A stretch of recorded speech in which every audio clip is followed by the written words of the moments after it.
Hello class, this is Miss Evelyn and I am the instructor for the Veterinary Receptionist Basic Skills class at C&M, and that's VT1005, and this is for the summer term of 2020 when the class is being offered online.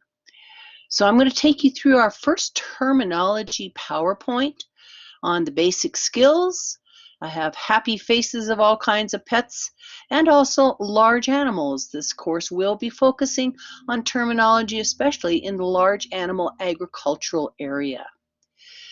You have my information here for contact as necessary. I have also been with the C&M Veterinary Technology Program since 2003, and I have about 40 years of experience primarily with small animals as a registered veterinary technician.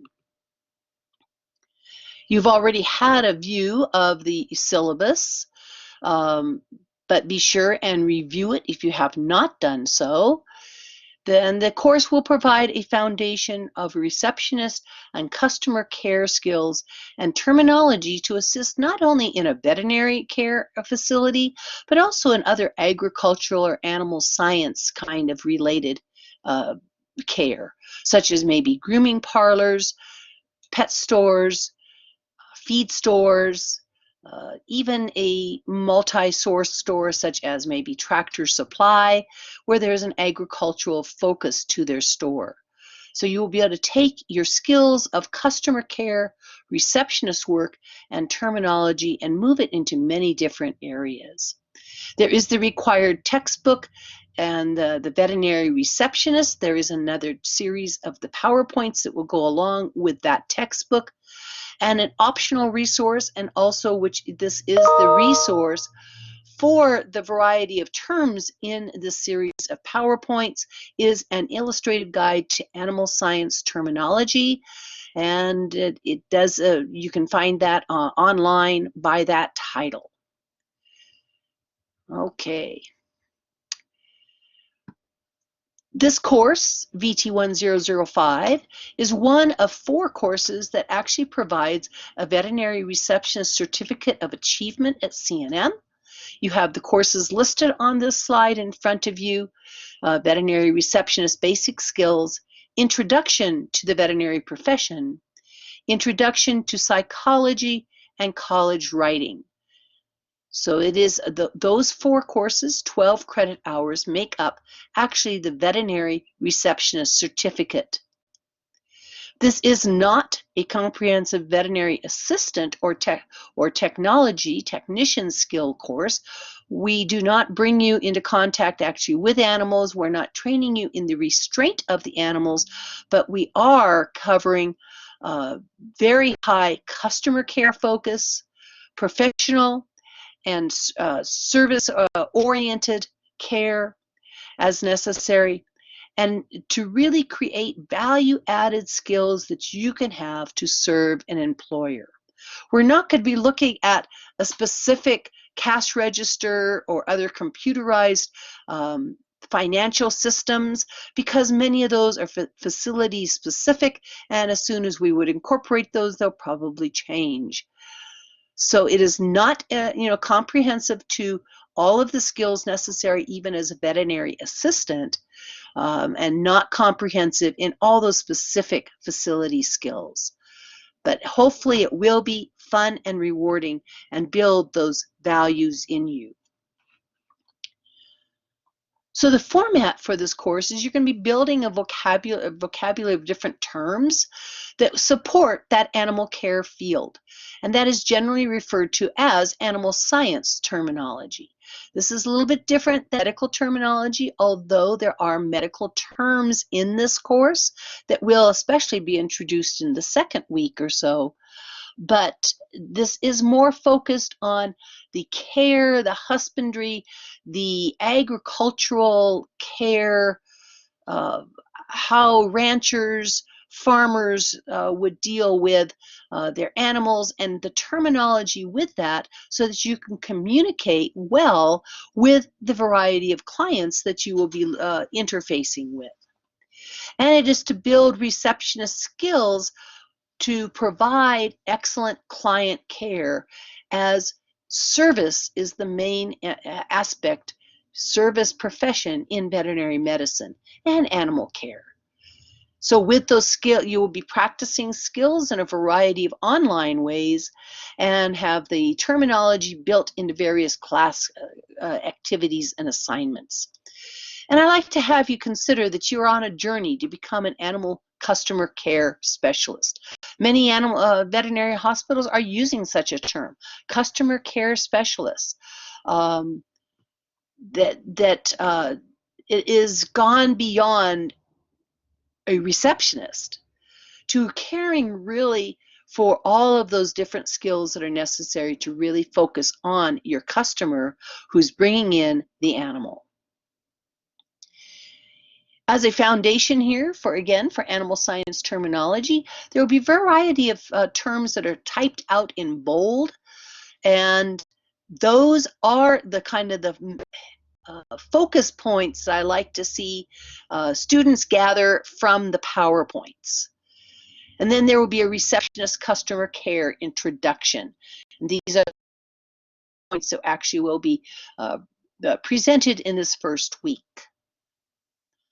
So in the PowerPoints, as they are presented to you in this course, any words in bold, underlined, if they're in italics, or a combination of those items, they're probably more important to me and for you to understand. And if you want to use the word memorize, you may want to incorporate the use of flashcards, writing out the list of the terms as they are presented. You do not have a textbook in front of you, so actually writing the list of these terms will be of great benefit for you to put the skill writing it down with your hand, even as I go through this PowerPoint, and I'll try to highlight that. That really connects to a neurological pathway between your brain and recollection, recall, and your hands and your thoughts, even more so than typing it into a computer. Spelling and grammar are critical as a receptionist, and that will be a major grading point in all assignments. And there are some words that it is absolutely critical that they are spelled properly.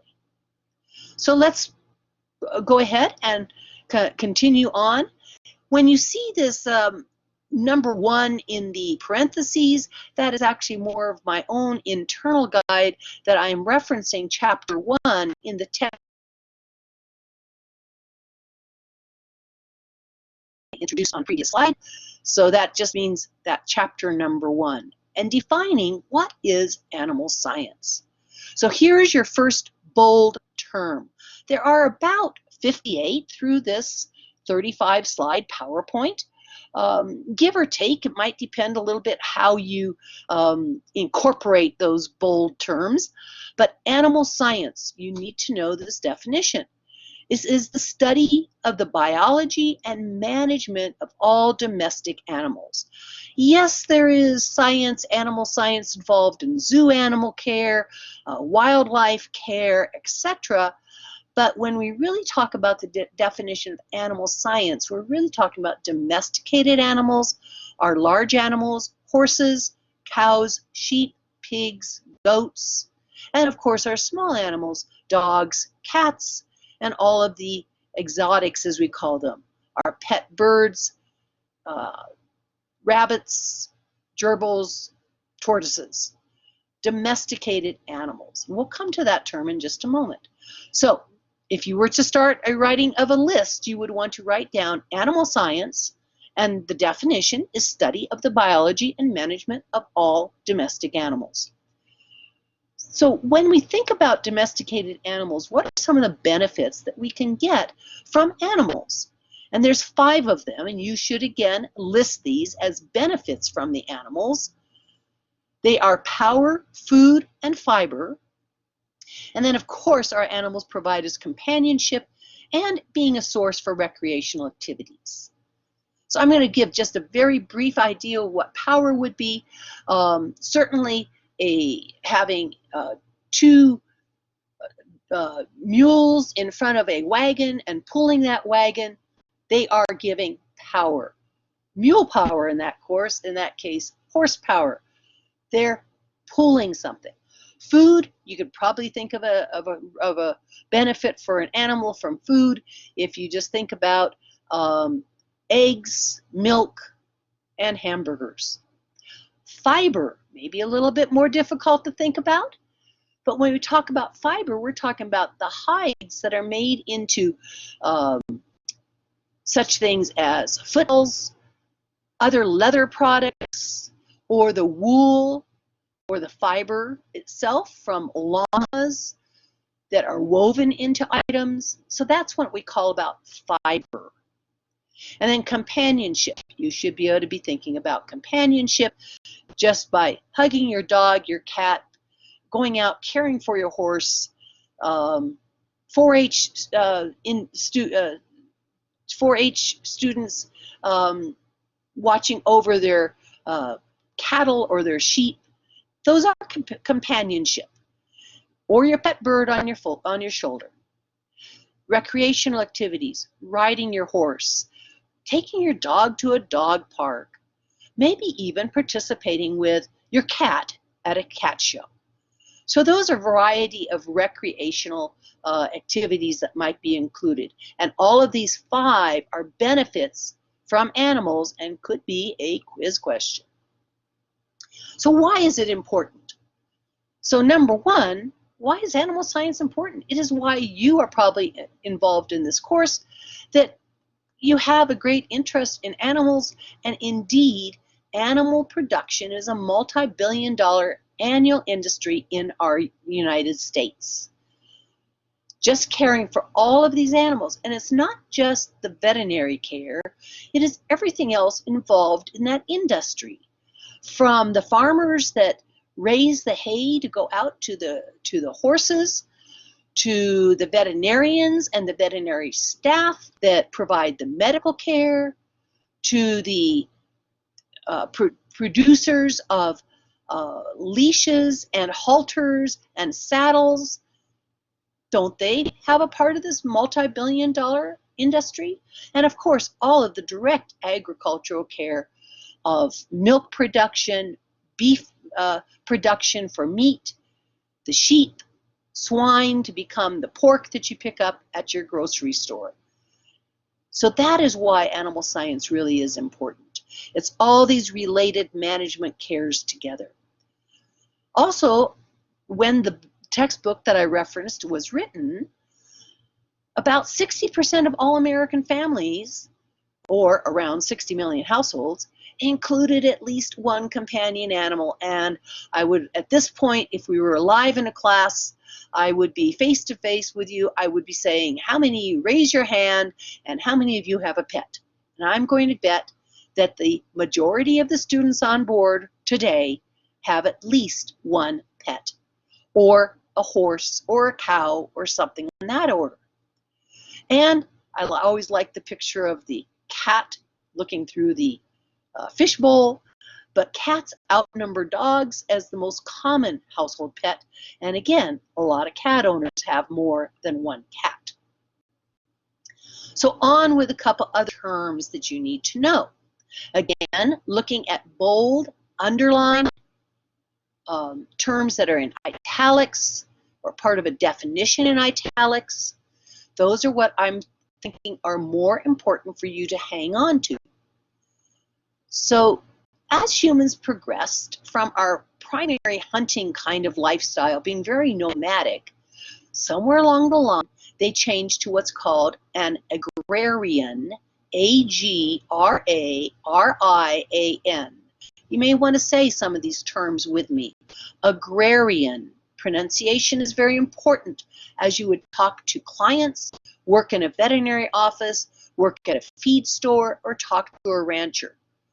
So agrarian or agriculturally based village lifestyle.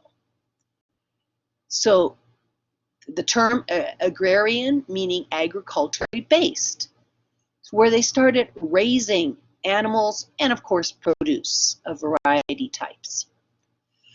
And along the line, as humans progressed, there was the process of domestication, or we might have the word domestic, And generally speaking, they think it was some ancestor of the dog that came alongside a human being back there, and maybe they had killed the mother for food, and all of a sudden they saw the cute puppies and they got attracted to them, and pretty soon they raised up one of those and they found out the dog could help them and they could help the dog. And that whole process of domestication began.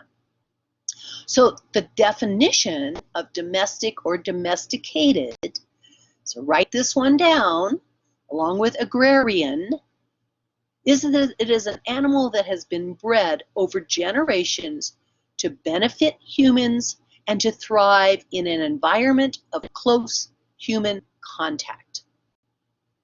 So bred over generations to thrive with that human contact.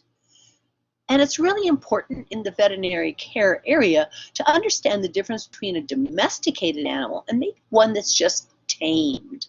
So again, here is a new definition on this slide. We have domesticated animals, or domestic already from the previous slide. So they're bred for desired characteristics, and they differ genetically from their wild ancestors.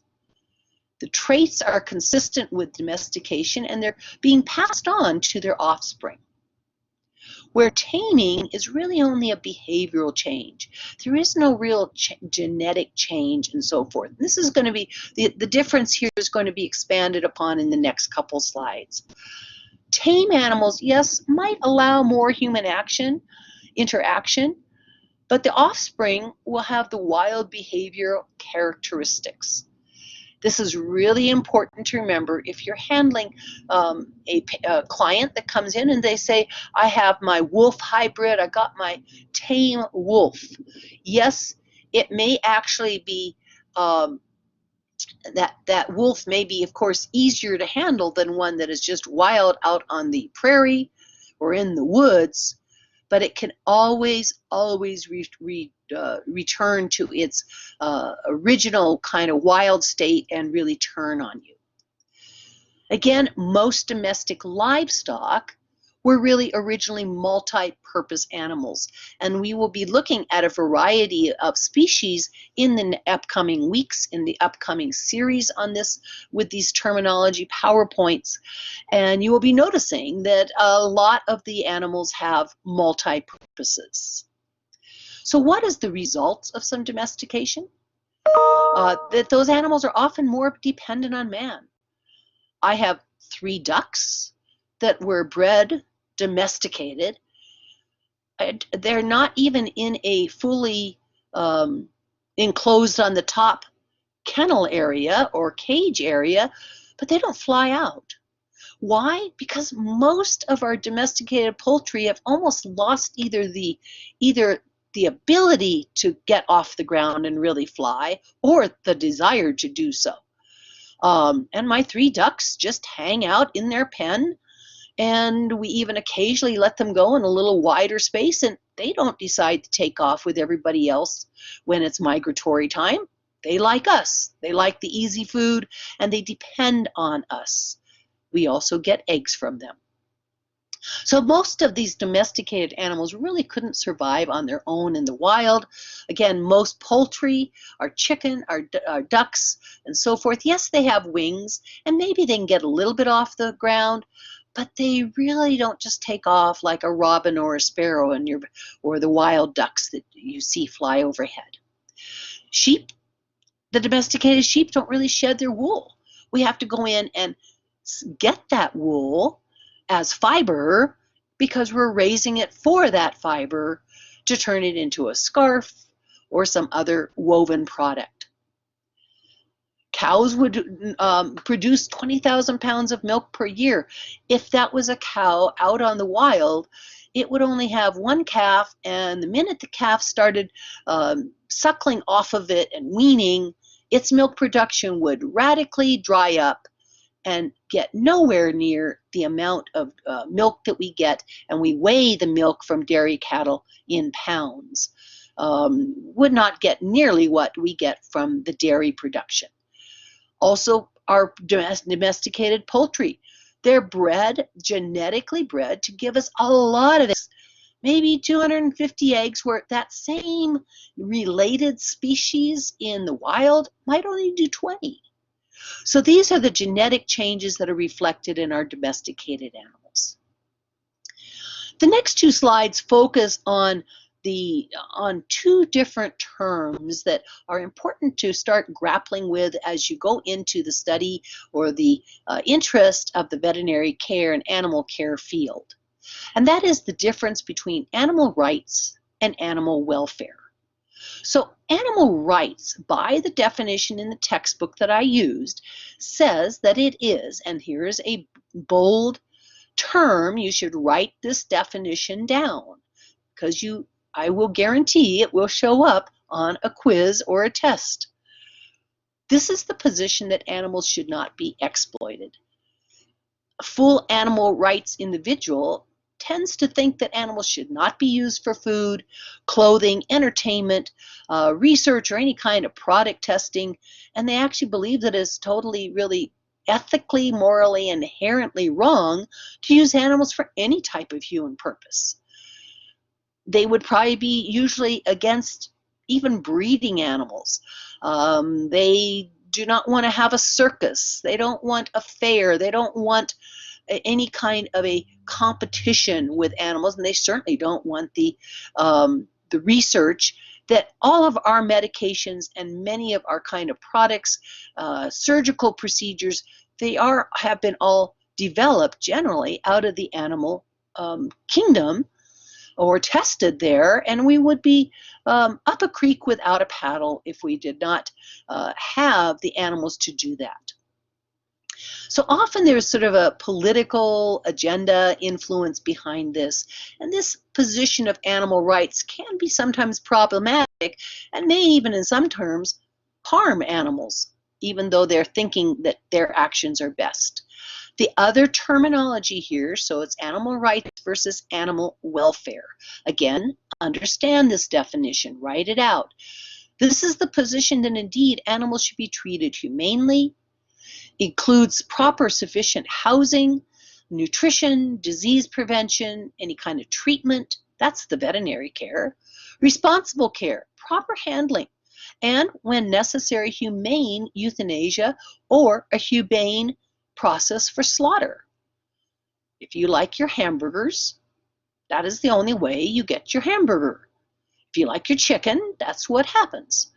So animals can be used for human purposes, but are treated to minimize their discomfort, and we definitely want to give them attention to their physical and even psychological needs, because we actually know that an animal that is cared for properly, even if it is going to its demise at a slaughterhouse, if it is cared for properly, it will actually have a better product upon slaughter than one that is very stressed and strained going through that, and in discomfort, and the enzymes that animal produces, hormones to respond to being hustled too hard, actually harms the meat product.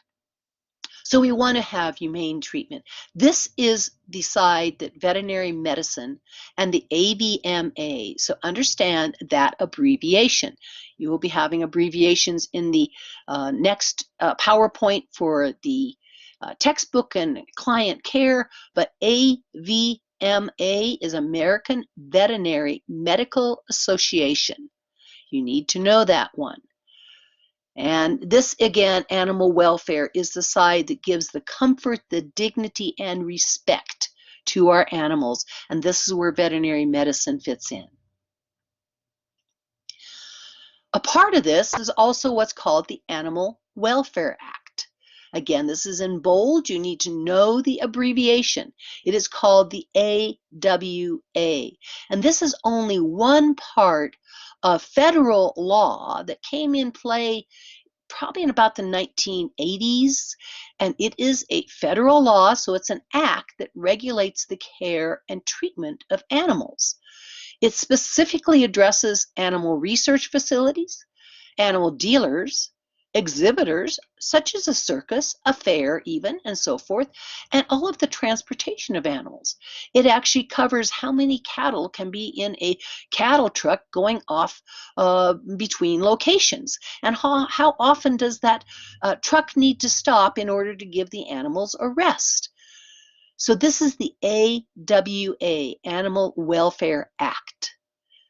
It also has some components that address animal fighting and pet theft. Related to the AWA, another abbreviation, you need to know this one also. It is pronounced IACUC. IACUC. IACUC. It stands for the Institutional Animal Care and Use Committee. So IACUC is how it's pronounced by the abbreviation. So you need to know the abbreviation and the words that it reflects. And this ensures this committee and committee's work that has booklets to govern how they, who makes up their committee and how they enforce their applications for a specific institution or location. All they have to look at the compliance of the Animal Welfare Act. And of course, there are many other layers of laws and rules and regulations that come with national and state boards or committees. Livestock Board, the New Mexico Board of Veterinary Medicine, the American Veterinary Medical Association. All of these boards and associations have other parts of laws, rules and regulations and standards that help keep our animal care moving along very smoothly. So tackling along with how we care for our animals, an unfortunate reality is that there is animal death. I've had a few veterinarians talk with me over the years that they have probably experienced more death of their patients than if they would have been in a human field of medicine. Because we see animal death not only from a need to end with mercy a life, but we see it from natural causes or diseases. There's elderly animals, they get hit by cars, they get injured in fights, they fall off of places and break a leg, and all of those can sometimes end up with an unfortunate demise for the animal, either death on its own or as the definition from Merriam-Webster for euthanasia. So here's another bold word to underline and put into play. Euthanasia. This is the act or practice of killing or permitting the death of a hopelessly sick or injured individual, which in today's world can also include people or a domestic animal, and doing that in a relatively painless way for reasons of mercy. This is with doing it in a very humane way, and actually euthanasia, the root of that word means good death. Good death. An easy death for the animal. So moving along, so whenever you see a word that ends in OGY or LOGY, logy, like biology, it is a study of something. So ethology, that's how you pronounce this word. And again, you may want to say it with me so that you can get some of these terms under your lips. So ethology, ethos, the world, the environment, ethology. This is the scientific study of the behavior of animals as related to the environment. So scientific study. This often focuses on the management and care of the animals and how that will affect their behavior and well-being. I like to think about an illustration of a group of horses, or maybe this group of sheep in a pasture, and you as a person are starting to walk out to them, and part of your scientific study, day after day or week after week, is to notice and make note of when does the animal lift its head when you approach a group of them? And at what point and what action do they do then? Do they go back to grazing? Or at what point do they lift their head and trot or move away a few feet and turn around and look at you and then go back to grazing? And at what point would it be that you actually cross an invisible barrier and you actually end up seeing the animal trot or run away from you? That would be a scientific study of the behavior of the animal as it relates to its environment, ethology. Two other terms, okay, is mammal, which most of you are probably familiar with, but just to solidify it, and this again is a bold term, you should write down the definition. A mammal is a warm-blooded animal that has fur. Sometimes, like if you look at an elephant, you would say, what fur? But there is hair on that elephant. And it produces milk to feed their young. So warm-blooded, has fur, and produces milk to feed young. That is a mammal. And most of our study in this course are going to be related to animals that are mammals. There are, of course, some avian patients, some reptiles that fall out of that category. But you do need to know the definition of mammal. And a term that I really like is called neoteny. And here are the cute-looking little faces of many of our animals. And by definition, neo, so something young, pertaining to something young. So neoteny is the retention of juvenile or immature characteristics even into adult age. So if you think of a cute human baby, most of us would look at them and say, oh, they're so cute. And one of the reasons are that their head is a little larger in proportion to their body than when we are an adult, and their eyes and other features on their face actually are larger in proportion to their body, and there's something inside of us humans that we relate to that and say, that is doggone cute. It is these same features that, especially in our dog and cat world, make us drawn to adult cats, adult dogs, because sort of in proportion to the rest of their body, their eyes, their facial features are larger than they are to some other animals. So neoteny, know that term, retention of juvenile or immature characteristics into adult age. And that is what draws our attention to our animals, makes us want to have a house full of dogs or cats and so forth. So I'm going to probably be pausing this presentation here in a moment and make a second recording, but we're going to end with this slide here that says, what do these words mean? Now, some of them you may be very comfortable with and others you may not be. And again, you may want to say these words with me as I go over them, because these are terminologies that as you begin to work in an animal care field, you should know both the layman side, such as birds, and the more specific side, avian. So avian means birds, avian, bovine, meaning referring to cows or cattle, bovine. And all of these are in bold. You do need to know these. Canine, probably a little bit more familiar to you, meaning dogs, canine. Caprine, for goats, caprine. Equine, for horses, equine. Feline, for cats, feline.